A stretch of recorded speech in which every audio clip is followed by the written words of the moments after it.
नमस्कार दोस्तों, इजी नौकरी यूट्यूब चैनल पर आप सभी दोस्तों का हार्दिक स्वागत है। दोस्तों आज बात करेंगे राष्ट्रीय भर्ती एजेंसी या नेशनल रिक्रूटमेंट एजेंसी की, जिसको कैबिनेट ने मंजूरी दी है और अब 2020 और 21 की सत्र से ही, वित्त वर्ष से ही अब साल में एक बार राष्ट्रीय एजेंसी द्वारा परीक्षा ली जाएगी और विभिन्न संस्थानों को आपके द्वारा पास किए गए स्कोर कार्ड के आधार पर जॉब मिलना शुरू हो जाएगा।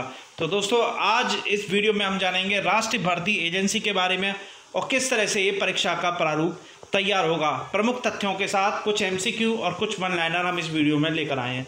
सभी से मैं अनुरोध करूंगा चैनल को सब्सक्राइब कर लें, लाइक कर लें, बेल आइकन क्लिक कर लें, जिससे आप हमारा नोटिफिकेशन प्राप्त कर सकें। तो दोस्तों सबसे पहला क्वेश्चन है, कैबिनेट ने सभी सरकारी नौकरियों के लिए कौन सा टेस्ट लेकर आ रही है। तो दोस्तों सभी नौकरियों के लिए सभी संस्थानों में यदि आप सबसे पहले अप्लाई करते हैं तो विभिन्न संस्थानों में करता था, विभिन्न एजेंसियां आपकी परीक्षाएं लेती थीं, लेकिन अब कॉमन एलिजिबिलिटी टेस्ट के माध्यम से आपको स्कोर कार्ड मिलेगा, जिसके बाद आप विभिन्न संस्थानों में आप अप्लाई करने पाएंगे। तो कैबिनेट ने आज 2020-21 सत्र के लिए सीईटी को मंजूरी दी है। नेशनल रिक्रूटमेंट एजेंसी इसका आयोजन करेगी। कैबिनेट ने किस संस्था को मंजूरी दी है। तो दोस्तों कैबिनेट ने नेशनल रिक्रूटमेंट एजेंसी यानी कि एनआरए को मंजूरी दी है सभी परीक्षाओं को एक ही मॉड्यूल के आधार पर कराने की, यानी कि देश में एक परीक्षा होगी जिसके आधार पर भविष्य में छात्रों को विभिन्न संस्थानों में नौकरी मिलेगी। राष्ट्रीय भर्ती एजेंसी का स्कोर कार्ड कितने साल के लिए मान्य होगा। दोस्तों यदि आप पहले वर्ष ही उस राष्ट्रीय भर्ती एजेंसी का जो परीक्षा है वो पास कर लेते हैं, उसके बाद 3 वर्षों तक बिना परीक्षा दिए आप उस स्कोर कार्ड के माध्यम से अप्लाई कर सकते हैं विभिन्न संस्थानों में, जहां पर आपको जॉब मिलना निश्चित होगा। राष्ट्रीय भर्ती एजेंसी द्वारा ली जाने वाली परीक्षा का आयोजन कितनी भाषाओं में किया जाएगा। दोस्तों हमारे देश में विभिन्न तरह की भाषाएं और विभिन्न तरह के परीक्षार्थी विभिन्न माध्यमों से परीक्षा देते हैं, तो इसी की सुविधा के लिए अब 12 भाषाओं में राष्ट्रीय भर्ती एजेंसी या नेशनल रिक्रूटमेंट एजेंसी परीक्षाओं का आयोजन करेगी देश भर में, और हर जिले में एक सेंटर भी इसके लिए रखा गया है।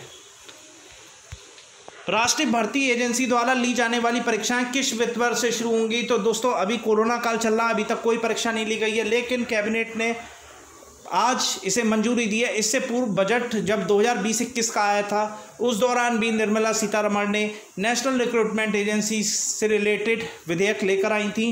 तो दोस्तों कैबिनेट की आज मंजूरी मिल गई है, जिसके बाद ये परीक्षा अब 2020-21 सत्र से होना शुरू हो जाएगी। अभी कोरोना चल रहा है और कोई परीक्षा हुई भी नहीं है बेसिकली, तो अब राष्ट्रीय भर्ती एजेंसी के द्वारा आने वाले समय में ये परीक्षाएं होंगी।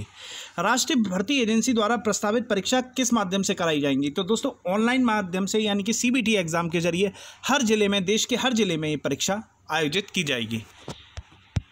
राष्ट्रीय भर्ती एजेंसी ने किन संस्थाओं को फिलहाल में जोड़ा है। तो दोस्तों मूल रूप से जो देश की प्रमुख संस्थाएं आरआरबी, एसएससी या आईबीपीएस, इन संस्थाओं को अभी राष्ट्रीय भर्ती एजेंसी के द्वारा जोड़ा गया है। बाद में जैसे जैसे एग्ज़ाम का स्वरूप बदलेगा और बढ़ेगा, उसके बाद अन्य संस्थाओं को भी इसमें शामिल किया जाएगा।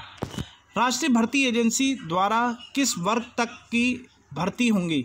तो दोस्तों ग्रुप बी और सी के जो भर्ती लिपिक वर्ग या नॉन गैजेटेड जो पोस्ट होंगी, उनको राष्ट्रीय भर्ती एजेंसी के द्वारा भरा जाएगा। राष्ट्रीय भर्ती एजेंसी का गठन किस अधिनियम के अंतर्गत किया गया है। तो राष्ट्रीय भर्ती अधिनियम 2020-21 का ये सोसाइटी अधिनियम है, जिसके तहत इस भर्ती एजेंसी का गठन किया गया है। पूर्व में कितनी भर्ती एजेंसियां विभिन्न परीक्षाएं कराती थी। तो 220 के आसपास ये भर्ती एजेंसियां होती थीं, जो कि विभिन्न परीक्षाएं पूरे देश में कराती थी। तो इससे लगभग 2.5 करोड़, 2.25 करोड़ लोग जो कि हर साल टेस्ट गवर्नमेंट जॉब की प्रिपरेशन करते हैं, उनके लिए परीक्षा बहुत ही उपयोगी होगी। अब कुछ वन लाइनर देख लेते हैं इस परीक्षा से जुड़े हुए। राष्ट्रीय भर्ती परीक्षा साल में एक बार कराई जाएगी। राष्ट्रीय भर्ती एजेंसी द्वारा जो परीक्षा कराई गई है, जो पास होगा वो छात्र, उसका 3 वर्ष के लिए मान्य होगा स्कोर कार्ड। छात्र पास होने के बाद विभिन्न संस्थानों में मेन परीक्षा दे सकेगा। इससे पहले प्री परीक्षा छात्र विभिन्न संस्थानों में देते थे और वहां पर जॉब प्राप्त करते थे मेन परीक्षा देने के बाद, लेकिन अब सीधा मेंस परीक्षा देंगे या किसी संस्थानों में हो सकता है प्री परीक्षा के आधार पर ही जॉब मिल सके। देश के हर जिले में ये परीक्षा संपन्न होगी। परीक्षा 12 भाषाओं में संपन्न होंगी, यानी कि देश में जितनी भी मेजर भाषाएं उन भाषाओं में पेपर आयोजित होगा, हर जिले में आयोजित होगा, जिसके माध्यम से परीक्षार्थी अपने ही ज़िले में बिना कहीं जाए वो परीक्षा दे सकते हैं। परीक्षा कंप्यूटर बेस्ड टेस्ट के माध्यम से होगी, जिसका रिजल्ट बहुत जल्दी शीघ्र ही मिल जाएगा। तो दोस्तों, ये था नेशनल रिक्रूटमेंट एजेंसी के प्रमुख तथ्य, जिसको हमने MCQ और वन लाइनर के जरिए आप तक साझा किया। हमारा ये वीडियो कैसा लगा, सब्सक्राइब कीजिएगा, लाइक कीजिएगा। बहुत बहुत धन्यवाद।